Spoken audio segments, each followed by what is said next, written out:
Hello everyone, I am Ifra. Hope you are doing well. तो start करते हैं आज का टॉपिक। आज हम पढ़ने वाले हैं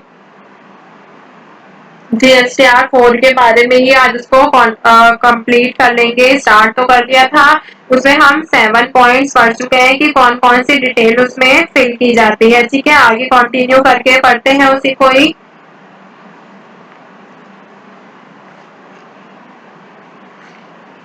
तो वापस से आपको देखिए गूगल क्रोम पे आके मैं बता देती हूँ। सबसे पहले क्या करना है, क्या टाइप करना है आपको, जीएसटी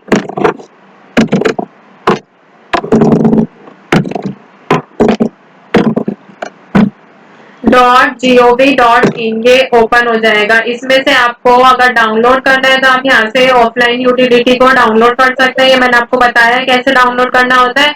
अगर आप न्यू रजिस्ट्रेशन करना चाहते हैं तो यहाँ से लॉगिन करना चाहते हैं तो आप यहाँ से लॉगिन करके यहाँ पर अपना जीएसटी नंबर या फिर जो भी आपकी यूजर आईडी है वो लिखेंगे और यहाँ पर पासवर्ड लिख के आप लॉगिन करके सारे जीएसटी रिटर्न के फॉर्म आ जाएंगे। उसमें से GSTR 4 को आपको सिलेक्ट करना है और वो फॉर्म ओपन हो जाएगा। उसमें 13 कैटेगरीज में या फिर बोल सकते हैं 13 पार्ट में उसको डिवाइड कर रखा है। ठीक है, जिसमें से हमने 7 पार्ट कंप्लीट कर दिए हैं।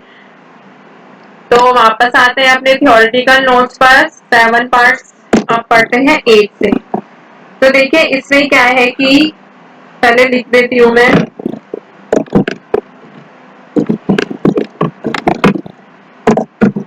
Consolidated statement of advances paid, advance adjusted on account of receipt of supply। तो देखिए 8 पॉइंट क्या कह रहा है कि एडवांस पेमेंट का जितना भी कंसोलिडेशन हमें करना होता है। इसमें किसका एडवांस पेमेंट जो होती है, यहाँ पे बोल सकते हैं एडवांस एडजस्टेड ऑन, जितना भी एडवांस होता है उसको हमें एडजस्ट करना होता है। इसमें रिसीट और सप्लाई में। ठीक है, तो इसमें ऊपर वाले पार्ट में क्या होता है, पोर्शन दे रखे होते हैं। तो पोर्शन 1 में हमें क्या होगा, करंट क्वार्टर के एडवांस एडजस्टमेंट की इंफॉर्मेशन देनी होती है। फर्स्ट पार्ट में किसकी, करंट क्वार्टर की। ठीक है, सेकंड पार्ट में एडवांस में हुए जितने भी चेंजेस होते हैं, ठीक है, उनके बारे में हमें इंफॉर्मेशन देनी होती है जो पहले की किसी क्वार्टर में किए गए थे। मतलब कि जो आपने लिख रखा था उसमें चेंजेस जो आएंगे वो किसमें लिखेंगे, ऑप्शन नंबर या फिर बोल सकते हैं पोर्शन नंबर बी में।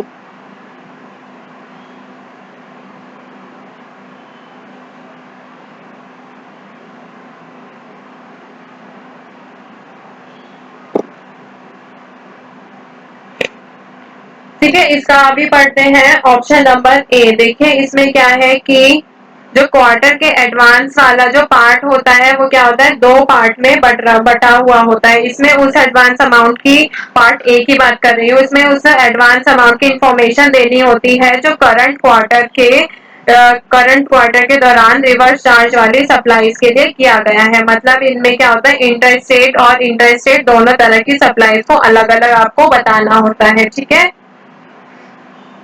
अगर पार्ट बी की बात करें तो इसमें उस एडवांस अमाउंट की इंफॉर्मेशन देनी होती है जो पिछले किसी क्वार्टर मतलब कि अर्लियर पीरियड में आपने लिखा था, उसके अंदर फिल की थी इंफॉर्मेशन, लेकिन उसकी जो रिसीट है वो अभी आपके करंट पीरियड में ही आपको प्राप्त हुई है। ठीक है, तो ये आपके टैक्स पेबल में इसमें से माइनस हो जाता है। 9 पॉइंट में आते हैं TDS, क्रेडिट रिसीव। तो देखिए इसमें क्या है, TDS क्रेडिट रिसीव मतलब कि टैक्स डिडक्टेड। ठीक है, मतलब इसमें डिडक्शन की बात होती है। ये सेक्शन आपको अपने आप क्या होता है, ऑटोमेटिक फिल हुआ मिलता है। इसमें आपकी जिन बिक्री पर कहीं टीडीएस कटा होगा उनकी इंफॉर्मेशन जीएसटीआर नंबर के साथ फिल होती है, क्योंकि टीडीएस जो कट करने वालों ने अपने रिटर्न में उनकी इंफॉर्मेशन फिल कर रखी थी, इसलिए वो यहाँ पर आ जाती है। ठीक है, ऑप्शन नंबर 10 मतलब टीडीएस क्रेडिट में यही है कि वो इन्फॉर्मेशन फिल हो रखी होगी पहले से।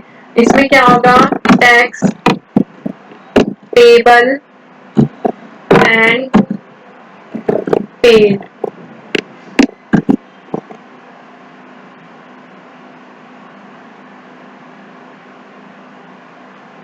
ये ऑप्शन नंबर 10 क्या कहता है, टैक्स पेबल एंड पेड। इसका मतलब क्या है कि फाइनल टैक्स पेबल और जितना हमने टैक्स पे कर रखा है, इस ऑप्शन में बात की गई है कि अगर आपके ऊपर टोटल कितना टैक्स बन रहा है और कितना आपने टैक्स जमा किया है, मतलब कि कितना आप पे कर चुके हैं, कितना आपको पे करना है, उसकी इंफॉर्मेशन इसमें आपको लिखनी होगी।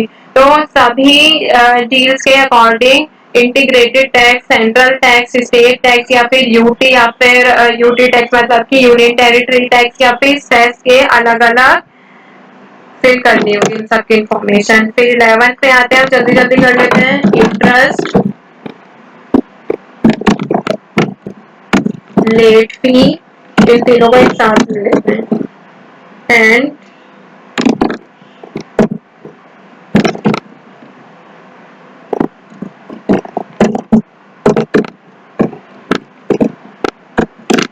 तो देखिए 11th ऑप्शन में क्या कहा गया है कि इंटरेस्ट मतलब ब्याज, लेट फी मतलब जो हम फॉर्म को फिल करने में लेट कर देते हैं उसकी लेट फी, और पेबल एंड पेड। तो रिटर्न लेट भरने की वजह से जो लेट फी या फिर इंटरेस्ट वगैरह आपको अलग अलग से देना पड़ रही है, उसको आपको इसमें इंफॉर्मेशन फिल करनी होती है। ठीक है, इंटरेस्ट और लेट फी को अलग अलग हर जितना क्या होता है कि आपका इतना इस सेशन में इतना इंटरेस्ट लग रहा है, इतनी लेट फी है, अलग अलग आपको इंटीग्रेटेड टैक्स का अलग लिखना होगा, सेंट्रल टैक्स का अलग, स्टेट टैक्स का अलग, इन सबकी इंफॉर्मेशन अलग अलग पे करनी होगी, लेट फी में भी और इंटरेस्ट में भी।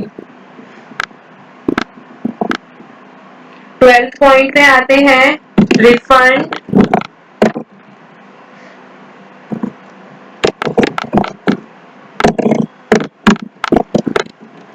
Claim from cash ledger.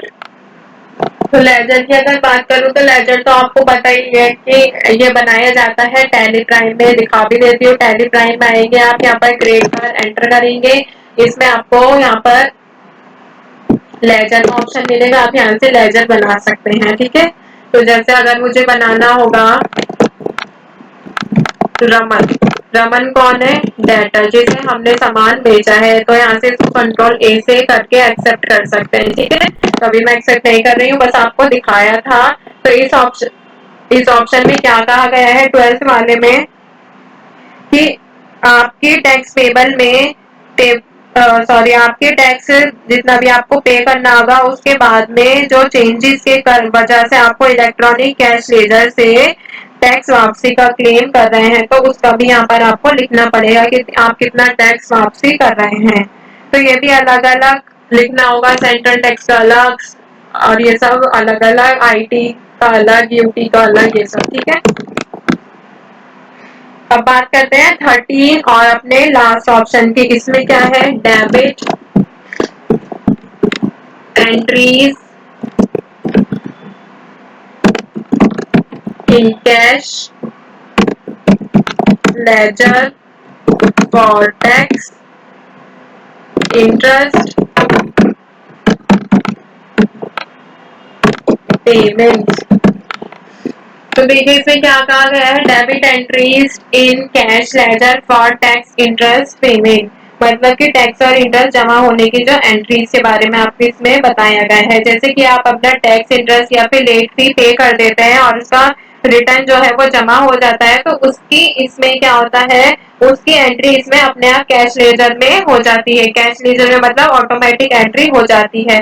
तो ये भी क्या होगा, आपको integrated tax, central tax, state tax, union territory tax, इन सबका अलग अलग आपको फिल करना होगा। ठीक है, तो आगे देखते हैं जीएसटी आर मतलब कि जीएसटी रिटर्न फॉर्म पूरा फिल करने के बाद आपको उसमें साइन करने पड़ते हैं। फर्स्ट आप साइन करेंगे तभी पता चलेगा आपने ही फिल किया है, ये ऑथराइज्ड है। ठीक है, इसके लिए आपके सामने दो ऑप्शन आते हैं वहां पर, डिजिटल सिग्नेचर और ई साइन। डिजिटल सिग्नेचर, अगर आपने पहले से डिजिटल सिग्नेचर सर्टिफिकेट डीएससी, आपने वर्ड सुना भी होगा, डीएससी डिजिटल सिग्नेचर सर्टिफिकेट बनवा रखा है तो आप डिजिटल सिग्नेचर कर सकते हैं।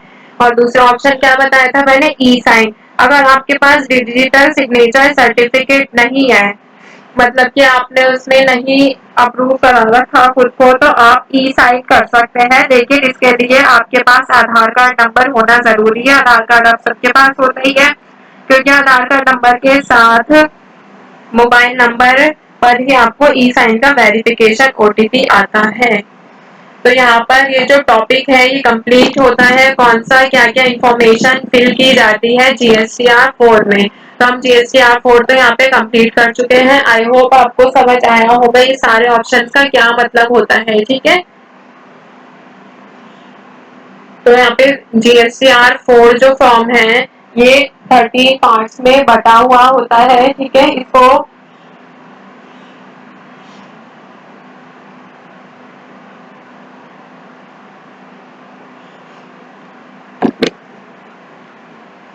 इसमें ये सारी की सारी इंफॉर्मेशन फिल करनी होती है। आई होप आपको क्लियर हो गया होगा। अगर आपको डाउनलोड करना होगा तो आप गूगल क्रोम पे जीएसटी के उस पे आप डाउनलोड पर जाकर यहाँ पर ऑफलाइन टूल्स पे जाएंगे। इसमें से आप जीएसटी का ऑप्शन चूज कर सकते हैं ऑफलाइन टूल्स में जाकर, ठीक है। कि जीएसटीआर 4 क्या है, यहाँ पर एनुअल वाली भी है और यहाँ पर क्वार्टरली भी है, जो भी आपको देखनी होगी। आई होप आपको क्लियर हो गया होगा। मिलते हैं नेक्स्ट सेशन में, stay tuned and thank you.